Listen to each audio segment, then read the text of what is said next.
Hello, friends and neighbors. This is DJ's Album Share, and I'm your host, DJ Roller.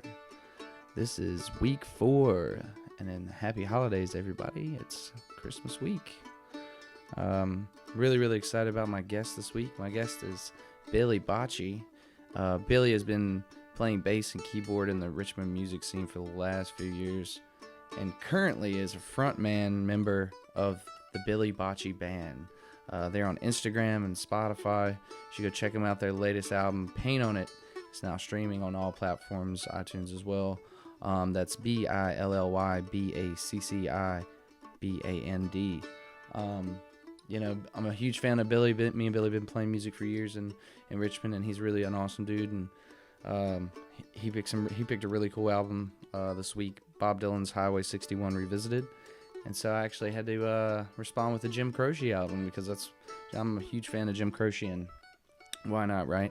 So I'm really excited about the episode this week. I hope you guys enjoy. Thank you for all the support, and we really appreciate you guys subscribing, liking, and reviewing on all the platforms.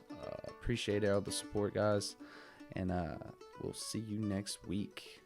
Enjoy the show.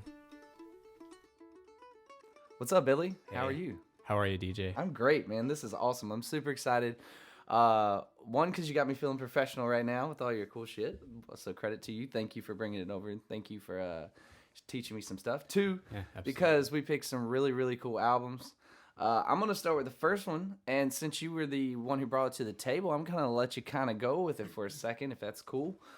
Billy, you brought to the table the Bob Dylan Highway 61 Revisited, released in 1965. Going way back right now. So. Oh, it's so good. Yeah, man. So, yeah, growing up, I was a big Bob Dylan fan, but I always gravitated towards his really story-heavy folk stuff or his very surreal Blonde on Blonde kind of stuff. So, Highway 61, I always liked it, and I had the CD of it, and, Rolling Stone's awesome, and, there's so many great songs on it, but for whatever reason, I didn't listen to it quite as much as, Free Will and Bob Dylan or Blonde on Blonde. Yeah. Those albums I've listened to just inside and out many times over the years, and so I kind of got into Highway 61 again, maybe a year or two ago, and it's awesome. It's the Revisited, man. You got to come back to it. That's kind of the idea. Exactly. And so that's kind of the premise of the album too. He was getting in touch with the music that influenced him. So Highway 61, is the Midwestern highway, right? That all the blues kind of comes from. Right. Yeah. Supposedly Robert Johnson sold his soul at the crossroads, and that was off Highway 61.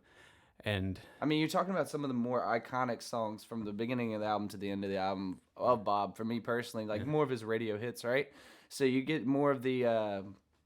I'd say you get more for myself. Maybe you kind of agree. I like more of the deep cuts. I like to go find the thing that nobody else is listening to. So when you have an album where it's okay, these are really good songs. These are nice songs. It's kind of hard to delve into it until you get in the right mindset almost.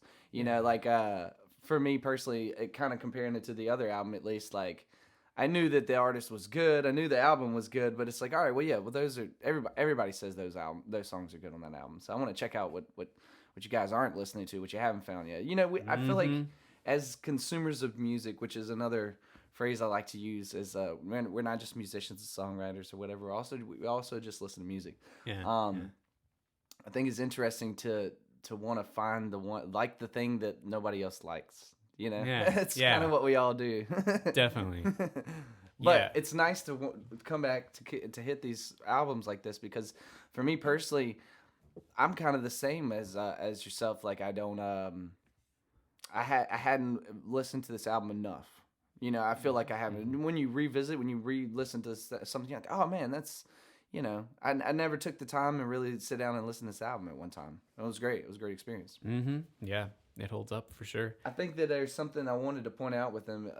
No subject is really untouchable with Bob. He kind of does the biblical Chuck Berry song. He's got a very interesting confidence when it comes to a songwriter, and I envy it. There's this really awesome scene in that film. Have you ever seen that film, Don't Look Back? No, I haven't. It's from 1965, actually. And it's the tour for his last album before this one, which is, it's not another side of Bob Dylan. What the hell is it called? Bringing It All Back Home. There you How could go. I forget that one? Bringing It All Back Home. But he's on the road, and there's one scene where everybody's partying in Bob's hotel room, and everybody's drinking and smoking weed, and they're just having this conversation, and he's in the corner on his typewriter just punching out words, and then he'll sit back and he'll smoke a little more, and then just punch out some more words, and like here's all these people like celebrating around him, and he's just so in the zone, laser focus. Yeah, exactly. And this was when he was writing Highway 61 on the road, this tour in particular, and like it's just such a cool documentary. And like, yeah, he does this thing where apparently he'd seen a bunch of Marlon Brando movies at the time, and James Dean. He saw some James Dean movies, or probably both of them. Right. And when they started to make this tour documentary, he kind of became an actor almost. So this is true. And so in that whole movie, he kind of has this like swagger and this like bad attitude, and like he becomes a character. And in a funny way, the character that he plays in the movie actually influences his songwriting from this point on. So you'll see this is when he shifts from being political and like kind of personal to getting more weird with it. And it has to do with like this like badass persona. I mean, I think that's kind of the allure of Dylan, right? He never did what I feel like everybody else probably would have done, which is just like, oh, this is awesome and I'm successful. Let's keep doing the same thing. Yeah. He's like, nah, that's not who I am. I'm going to keep evolving. I remember watching a documentary. It's not tied to this, but when he went electric, and he's like selling those places, and they're like want their money back, and he's like, nah. Yeah. We're playing electric, dude. I don't care if you guys don't like it. Yeah. And it's just the confidence that he's had throughout his career to continue to evolve and just stay the songwriter. Me and Andrew Pauly were talking about two artists that had to diversify, almost had to become Christopherson at least he kind of became something else besides just the songwriter, Yeah. And so true. Dylan kind of has always been interested me into that aspect where it's like he always evolves, he always changes, but he's still the songwriter. He didn't ever. Yeah. He could have gone out and been the movie star, I feel like, but he didn't. You know what I mean? It's true. It's interesting to see him do that. But yeah, some of my picks off of this album are Highway 61. Obviously, it kind of, again, like you said, has that blues reference, right? Like that's why I'm into it. That's kind of the music I'm into. So that was really, really cool. And the Tombstone Blues again. Oh yeah, and Tombstone Blues rips. Talk about an interesting like sounding song. Like compared to like a Rolling Stone, I feel like the mixing is really smooth, and that song kind of, despite his like yelping lyrics, it has a very warm kind of feel to it. Whereas Tombstone Blues, like the sound of that snare and that hi-hat is like pure lo-fi punk rock, like proto-punk, like that thing slams. Yeah, dude. Yeah, and the lyrics are so funny in that song. Yeah, they're so funny, and like all the verses are about just like rich people and rich people problems, and then the choruses are mama's in the factory, she ain't got no shoes. Yep. Daddy's in the alley looking for food. Like he has a really keen sense of like his music's not as political as the early stuff, but it still is very much political. It's more so just like cultural. Yeah, exactly. I would probably describe it more cultural than political, because like political and cultural can mean the same thing, but it has a little more like heavy weightness to it with the culture, because he's not just focusing on what's going on at this one moment. Is it I gotta pull the track list. Is it Just Like Tom? Like Tom Thumb's Blues? Yeah, that's the other one on there that I was really, really into as well. And to be honest with you, man, like I said, I hadn't gone back and listened to this album in forever. Yeah. So it was really, really cool. And that's part of what I want to do with the show. Like, this is going to obviously make me sit down and listen to music I haven't listened to in quite some time, and revisit. Or ever. Yeah. Exactly, yeah. So what are some of your favorite picks off the album, man? I know that's kind of hard to do. Tombstone Blues. Yeah, Just Like Tom Thumb's Blues. I like Queen Jane Approximately a lot. I think that song is really pretty. This album has there's flashes of it being personal all over the place. Like, it's such a surreal record, but at the same time, like, he's kind of pouring his heart out too. This is like before Blonde on Blonde, which I feel like is almost like not sad at all. Maybe the last song has some sad verses, but like that album doesn't feel personal. But this album feels still kind of personal to me. And I feel like Queen Jane has that feel. There's something melancholy about it. And I like Desolation Row. Oh yeah, Yeah, yes. Desolation Row is I do love awesome. that song too. It's so hard when you're listening to these albums and you're like, which one do I want to talk about? Like who what Mm-hmm. it's so many good songs on these albums. It's just Yeah. like trying to focus my thoughts. That's been the hardest thing, right? You know what I mean? Like I could write 4 pages of notes on why I want to talk about each song, and I almost did that with the next album Yeah. because that's my pick. Oh yeah. Totally. But it's so hard to kind of focus on like, why to me, I always ask why, and I want to know why, and why has always helped me that question. Why has always kind of helped me with everything in life. So it's like if you figure out why, everything kind of makes sense. What was the allure behind Dylan? Like I kind of get him. I kind of get what the allure was. But then again, there's something, and I think this is part of it. You can't really put your finger on with Dylan. Like, Yeah. you can't.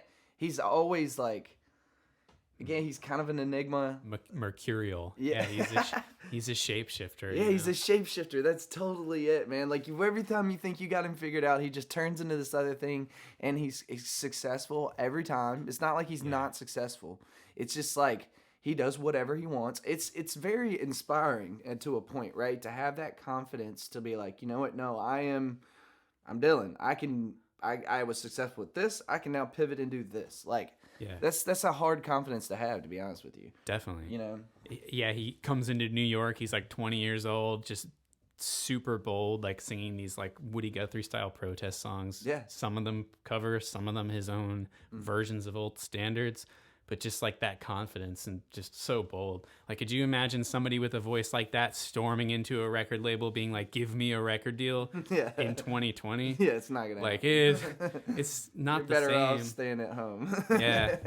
Yeah. And then, once people sort of had him figured out, I think it was a wise move for him to leave the political stuff behind too. Because like, I don't know, in light of a lot of like recent social justice conversations, he was singing these tales, but a lot of it, they weren't his stories. Right. He was just sort of like the messenger. And he didn't want to take credit for being like this like voice of the generation anymore because he was just relaying other people's stories. And I think he was bringing light to the things that were happening in the world because he had a voice. I feel like at some point you take responsibility and do that, and then once you've done it for so much, you're just like, all right, I didn't ask to be this guy. Yeah. You know what I mean? I kind of did it for a little bit because this was a really messed up stuff going on, but I didn't ask to be this guy. You know what I mean? I could totally see that. I think there's something to say about Dylan as being like one of the greatest songwriters ever, but there's also something to say with him being one of the first like big dudes to really take off as well. Not to downplay any of the things he's ever done, but like to me, it was always like him and Prine and a couple other dudes who were same time period, and he just happened to be the one that was like the superstar. Yeah. But there were some other like people on the hitting the pavement doing the same things that he was doing. Definitely. But what's refreshing about Dylan is like what you were talking about is that he never quit. He never got comfortable. No.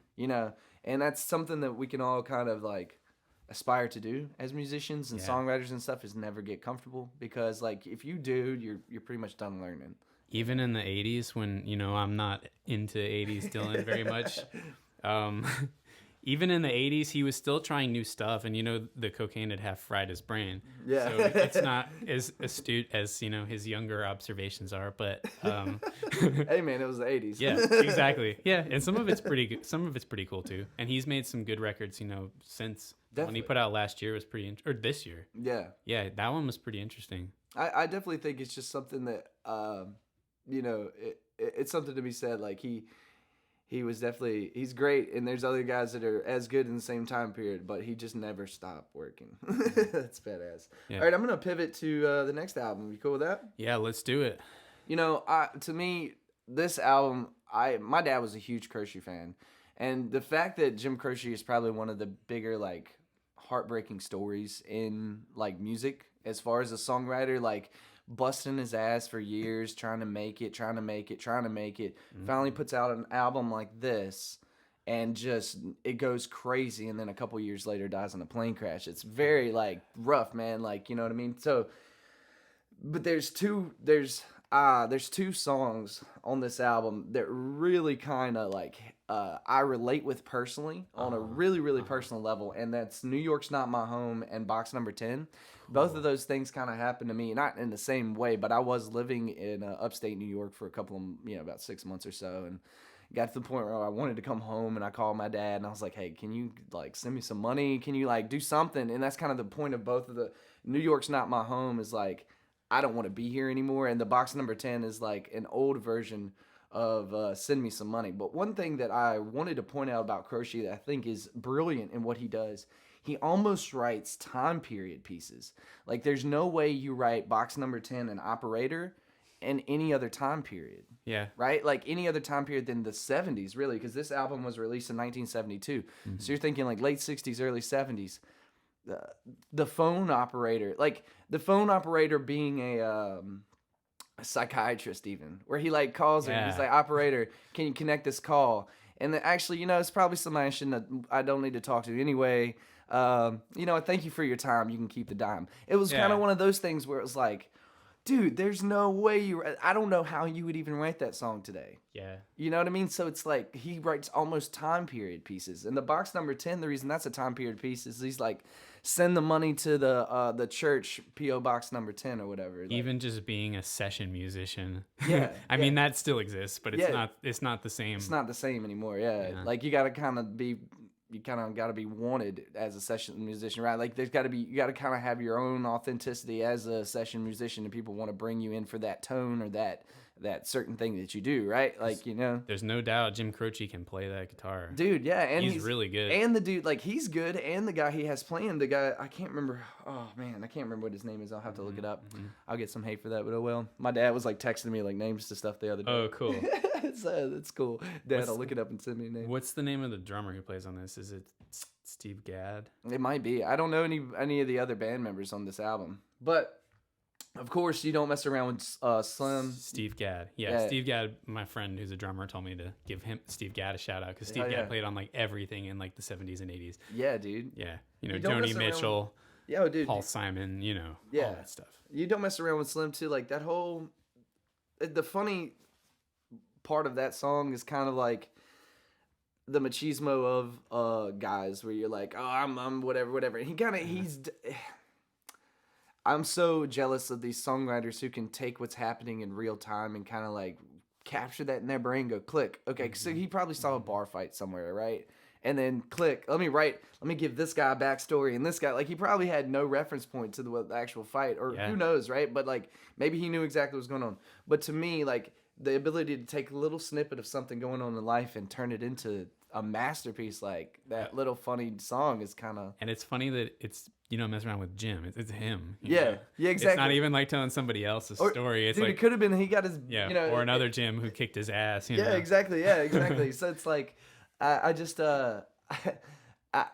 been around that like pool hustler type of crowd before, or person before, you know what I mean? And like, he just kind of epitomizes it in that song. It's great.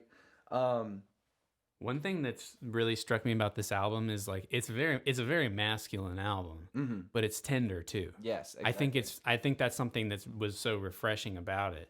Mm-hmm. There are these songs about just tough guy culture and just like hard living, but then there's just moments of like real introspection, and I think that's sort of, it's refreshing when you listen to some certain 70s male rock albums have not aged the same way. I feel like. Dude, speaking of Walking Back to Georgia, that song in a whole encapsulates that, to where it's kind of like tucking your tail and going home. And the thing that I don't know, I'm pretty sure he's not from Georgia, but just having the descriptive terms of being like on that hot, dusty Macon road, like that's a pretty descriptive term. It is. Like, or it's a pretty descriptive way to describe like, what he's thinking. And I've always been very jealous of people who can use adjectives in that way, where they're just like, a hot, dusty Macon road. It doesn't seem like that much, but like that means Georgia enough to know those types of roads. You know what I mean? Like it really kind of hits home to certain people. And I think it's pretty funny because both of these guys is kind of a credit to Chuck Berry in what he has done, right? Because like both of these guys have that kind of like Chuck Berry rock and roll feel in a couple of songs. Rapid Roy pretty much rips off Chuck Berry, Oh, yeah. like to in this extent at all. No kidding. I love the song, and like I was telling you earlier, I've repeated. I think the first couple of times I had cigarettes that after I heard this song, I was like rolling them up in my t-shirt sleeve because I thought I was a badass. Mm-hmm. But it's just iconic. like it's iconic, and it's funny of like how much of an influence like who they were listening to. You can really tell who those guys were coming up listening to as well. Like. It's one thing for us to sit here in the time that we are living, right, and talk about these guys as songwriters and talk about like how great we think they are. But to see, I've always loved the lineal thing, right, the lineage. So to see like who they were listening to, who they were influenced by, that is always like really interesting to me. I think is it Hard Time Losing Man that has that Blue Sky intro? Yeah. It sounds just like Blue Sky. Yeah, exactly. Yeah. And it's like it's so great to see that, man, because like we all. To think that like it's not a ladder, you know what I mean? That you're just standing on your own footing. Did you think that there's not like 100 other dudes who before you were writing music and doing the same things that we're trying to do, like and people you're hanging out with who are also shredding on guitars and like there's no doubt that these people all crossed paths back in the day. 100%, and that's what's so cool about it because I feel the same way about whenever I get in a scene and whenever I get around other songwriters and musicians and stuff. And kind of the point behind this whole podcast was that like I've sit around and talked these same type of conversations with you guys and you personally, like anytime we used to play gigs and stuff together, I'm like, oh, have you listened to this? Have you listened to that? Da, da, da, da.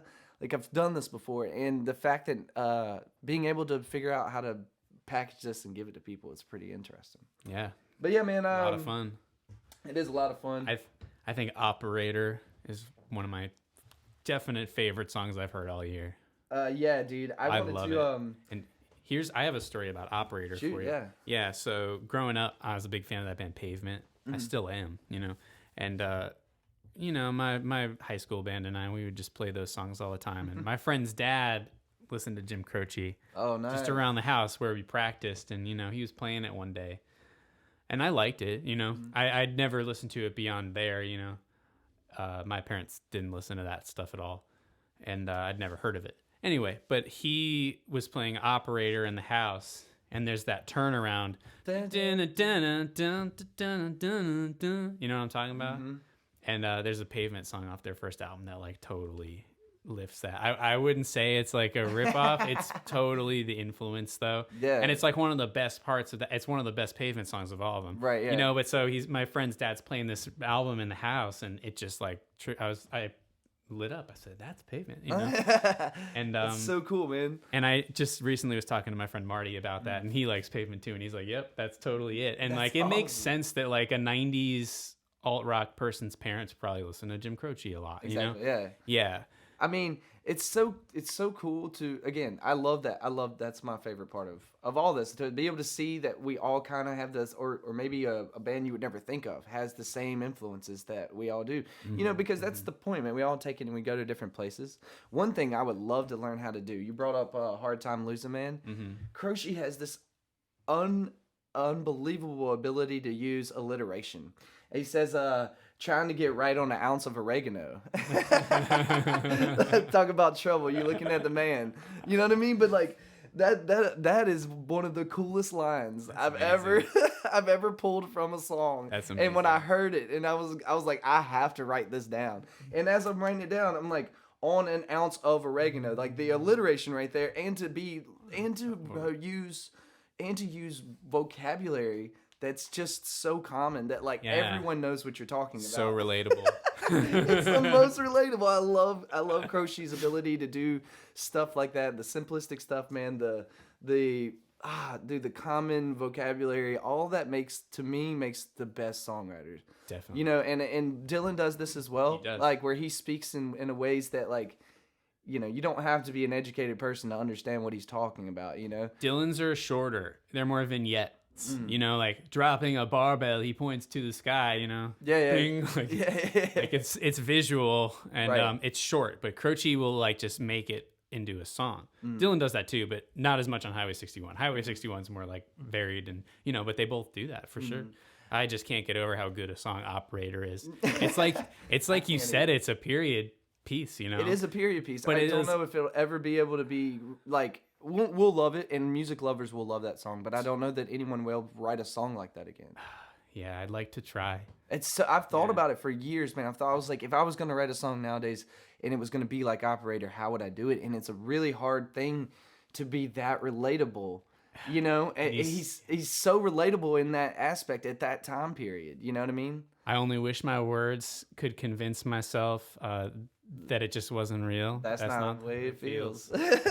Like, what an amazing turn of phrase. And this song has so many hooks in it. Mm-hmm. Like, there's so many moments that are like just melodic. My leaps old of ex joy. best friend Ray. Yeah, Like that thing about his like the dude who stole his girl. Like that so that sad. hook is like to me. You're like, oh, I had to listen. You know, when I was younger, I didn't. Again, I feel like I've said this a couple times on all the podcasts, but life experience is really something that ties into enjoying this music. The older I get, the more life experience I've had, the more things have happened to me, the more shit that's gone wrong, the more I've been able to appreciate the albums like this. You know what I mean? And then when you listen to that, and you're like, ooh, like that's like. Yeah, there's some moments when I'm listening to songs and maybe this is the talent of the songwriter and maybe this is I'm correct, but you're like, oh, that's real. Like you went through that. That was a real experience for you. That's not, and maybe it is the talent of the songwriter, but I can relate to the what's happening there, and I feel like it's so descriptive in a way that you couldn't. It's almost like hearing a good joke. You're like, oh, you couldn't have wrote that. That has to be real. I feel the same way with music where I listen to it and go, oh, that's so good. It has to be real. Yeah, I think great songwriters are almost like receivers, like in the sense that just life is going on all around them. Life experience, you know. Sometimes it's not their story. Like, you know, you don't mess around with Jim, but like it's real. Yeah. It doesn't make it any less real. Right. You know? Right. It's always taking the real experiences and relaying it in a way. But as a listener, when I get that aha moment when I'm listening to the stuff, it's usually when I hear lyrics and I go, oh man, that could have really happened to you, or that had to have really happened to you because of how you just described it. Those are my two little kickers. I like that an operator, he is opening up emotionally to the operator. Yeah, it's like almost like a story within a story. Yeah, it's a therapy session for him. Yeah. He's like calling her, and as he calls her, he convinces himself he doesn't need to talk to this girl because of the things she's done to him. And then he's like, you know, my favorite part is you could like, thank you for your time. You can keep the dime. Like the idea that like. It was worth it for him to talk to the operator. You've been more than kind. Yeah. That's so like, nice. Oh God, that's so. Again, like you said, it's such a it's a masculine but in touch with his feelings album, and that kind of ties it in all that in together because he wanted to. It was the emotional part of wanting to call her, but then had the strength to be like, no, you know what? I'm not gonna talk to this girl because I don't need to. That kind of situation too. But he plays it in reverse, right? Like that's the whole album. You kind of see the machismo into the emotional, but in that song, it's the reverse. It's the emotional into the masculine. Or at least that's how I'm picking it up. You know what I mean? I don't know, dude. I have loved Jim Croce for years. My dad's a huge Jim Croce fan. I feel like I'm only picking albums for him, and I'm only talking to him right now because I know he's listening to all these podcasts. So it's like, it's like so cool to do this, Jim. But I did see Operator still has 5 million views on YouTube. Hell yeah, dude! So that's pretty awesome. I think it is too, man. If people are still, you know, he would be thrilled. You know, that's what I'm saying. That's the saddest thing about it because I get so selfish when I listen to artists like this who pass or whatever. And you're like, man, but if you'd have just, but it kind of does tie into the lore, you know, of them, you know, is that they only had a limited run. But to me, he is like, he's the most heartbreaking story. Being like, because he's the guy you really don't want to be. Like, you know, honestly, as a songwriter, he just struggles, and then finally, you feel like you're getting somewhere, and boom, something happens. You know. He probably had, 2 or 3 number 1 hits, though? Yeah, he had, I'm pretty sure the Don't Mess Around with Slim Jim, and he had, Bad Bad Leroy Brown. Yeah, Bad Bad Leroy Brown for sure, and I think Operator also hit top at one point. It should have. You know, man, I really appreciate you coming by and speaking to me today. Yeah. Dude, I've loved playing music with you for years, so I hope we get to do that again. Yeah, no doubt. At some point. Yeah, let's record some stuff. I got a good recording rig at my house going now. Thanks, dude. I appreciate you doing this, dude. Yeah, hell yeah. Awesome. All right, take care.